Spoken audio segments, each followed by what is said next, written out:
Back. And so I was kind of thinking, and since we're going to be doing some coaching, we're not going to use the word episodes anymore for our YouTube channel. We're going to use sessions. How do you guys like that one? Even though there will be some drama, when you think about an episode, you think about some drama, and we're going to deal with some drama.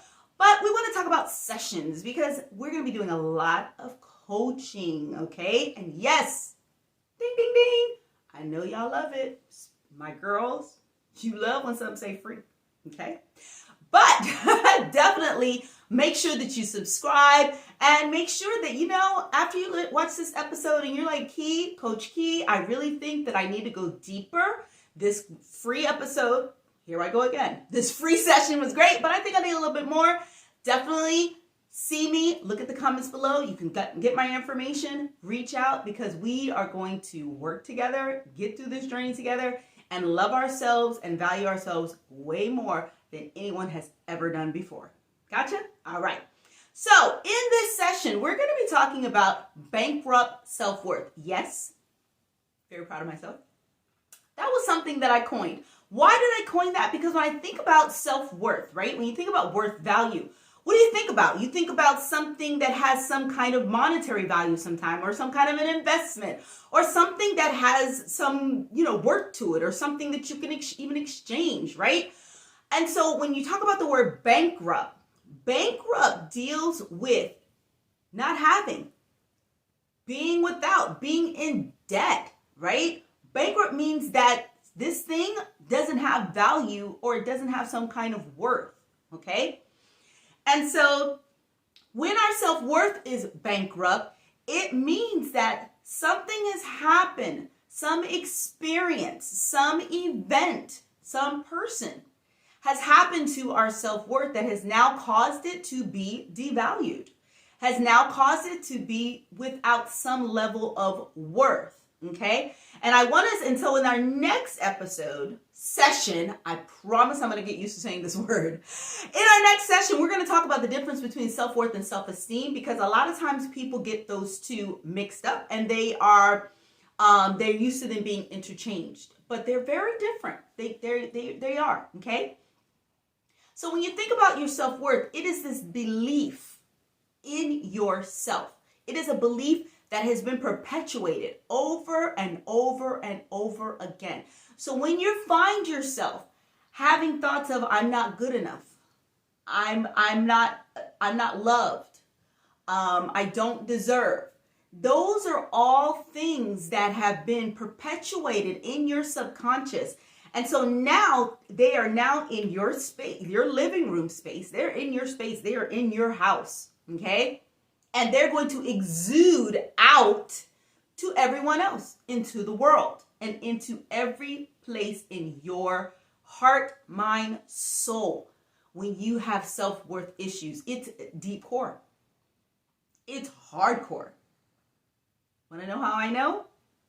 Yeah, dealt with it for a very, very long time, and it extends to everything. And so we're going to be talking about some of those extensions that bankrupt self-worth does to us, how it affects us, the symptoms. And so when our self-worth is now bankrupt, I love saying that term, it really does start to show us where our value lies. And so understand something. If your worth is in external things, you are bankrupt, because your self-worth has to be internal. And a lot of times we don't want to deal with that.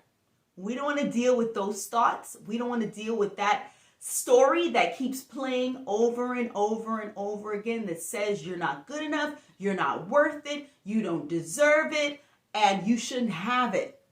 All those things keep talking, okay?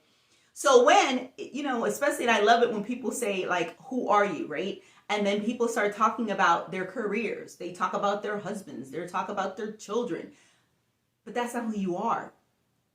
But it becomes who we are because our self-worth is so bankrupt that now all of my investment, all of my assets are due to other things. I'm not the asset. Woo! Did y'all just get that? Yeah, that one just dropped. Okay, thank you, Spirit. That one just dropped. We are no longer the asset. All of the assets are outside of us. So our husband or our partner becomes our asset. Our children, our asset. Our career, our asset. So one of the things I want you to do is, if those things were taken away from you, what would your worth be? What would it be? Are you the asset? If your accolades were taken away, because some of us, certain things are the accolades or the attention. That's what gives us our value. I'll never forget, and I think I've shared this story with you guys before, when I was this brilliant mathematician, okay? And I prided myself on it. And so when Rosalind came along and took that away from me and I became number 2, I was done with math. Because why? My asset was in my ability to do mathematics. And now that I did not have that as an asset, I'm worthless in math. Okay? And so these kinds of things begin to shape us and begin to shape our world and shape our worth. It shapes our value. So you got to look at that. If those things were stripped from you, where's your worth? Where's your value? Is your value bankrupt? Or are you, and you know that you are the